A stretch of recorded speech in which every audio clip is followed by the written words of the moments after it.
Vendet që kanë pritur me vite për të antarësuar në BE janë të ndara mbi planet që po hartohen në Bruksel për të lejuar ato të bëhen anëtare pa të drejtat e plota të votimit të zakonshëm. Midis pak kombeve në Evropën lindore dhe Ballkanin perëndimor, që janë në radhë për të antarësuar në blok, po shfaqet një përçarje lidhur me kushtet e lidhura me aplikimet e tyre. Disa këmbgulin se duhet të marrin përfitimet e plota të bllokut, ndërsa të tjerët janë të lumtur vetëm që të jenë rreth tryezës, për të qetësuar shqetësimet e antarëve ekzistues se një BE më e madhe do ta bënte më të vështirë marrjen e vendimeve unanime. Komisioni Evropian po shqyrton dhënien e të drejtave të plota të votës antarëve të rinj, vetëm pasi BE-ja ta ketë rishikuar mënyrën e funksionimit të saj. Kjo shtytje do ta bënte më të vështirë për vendet individuale të ushtronin veton e tyre dhe të parandalonte devijimin e politikave.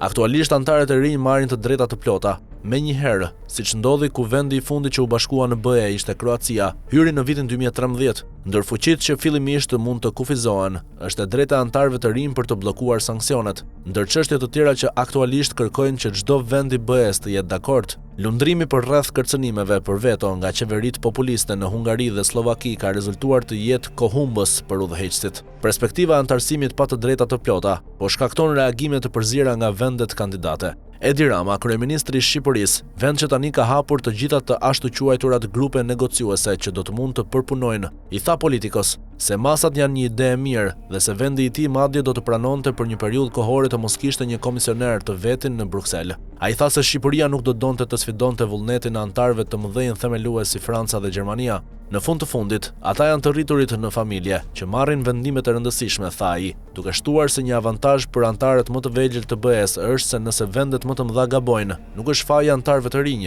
Shalome Zaurabishvili, presidentja e fundit e zgjedhur drejt për drejt e Gjeorgjisë, tha se kishte mbështetur prej kohësh një veprim të tillë në diskutimet me zyrtarët e BE-s. Roli i saj u shfrytëzua nga partia në pushtet ëndra gjeorgjane në një veprim të kritikuar nga Brukseli dhe bisedimet e pranimit tani kanë ndaluar mes paralajmërimeve për përmbajtje demokratike. Si një vend i vogël është shumë e qartë se interesi ynë është të jemi pjesë e komunitetit, e një familjeje dhe të jemi pjesë e programeve që përbëjnë BE-n dhe as pak të jemi vendimarrës të barabartë si vendet që kanë qenë në origjinën e kësaj organizate dhe janë shumë më të fuqishme, tha Zaurabishvili për Politico. Mendoj se është shumë logjike nëse do të keni një organizatë që mund të marrë vendime në mënyrë efikase. Moldavia, kërkesa e së cilës është për antarësimin e binjakëzuar me atë të Ukrainës, ka thënë se dëshiron të shohë detajet e propozimeve. Ne jemi të gatshëm të marrim përgjegjësi në një fazë të hershme dhe do të mirëpresim mundësinë për të marrë pjesë dhe për të ndihmuar në formësimin e këtyre diskutimeve, tha një zyrtar i lartë moldav, i cili mbeti anonim për të folur hapur.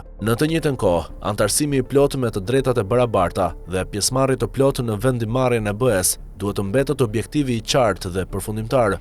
Ukraina, e cila ka kryer reforma të gjera si pjesë e procesit të pranimit, edhe pse përballet me agresionin rus, ka hezituar të mbështesë idenë. Ne flasim për antarësimin në BE, ai duhet të jetë i plot, tha presidenti Volodymyr Zelensky në nëntor.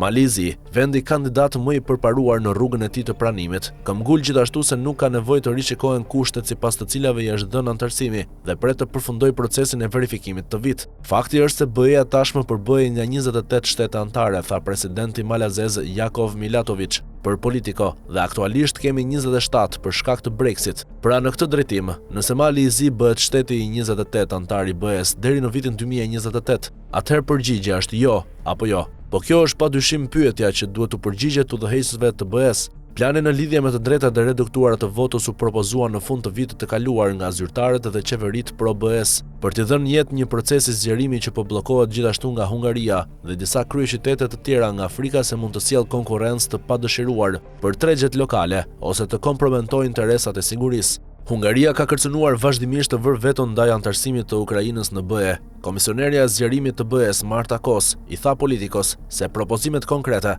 do të paraqiten në shkurt ose mars. Ajo shtoi se një element krejtësisht i ri po nxit një ndjenjë të re urgjence. Kemi forca të jashtme shkatërruese që do të donin të na shihnin të dështonim.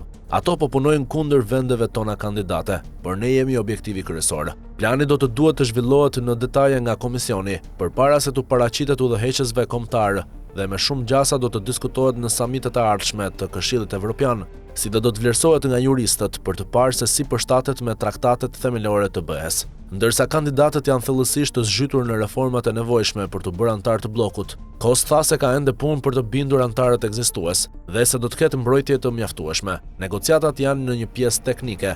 Ne duhet të marrim në konsiderat pjesën politike, që janë shtetet antare, tha ajo.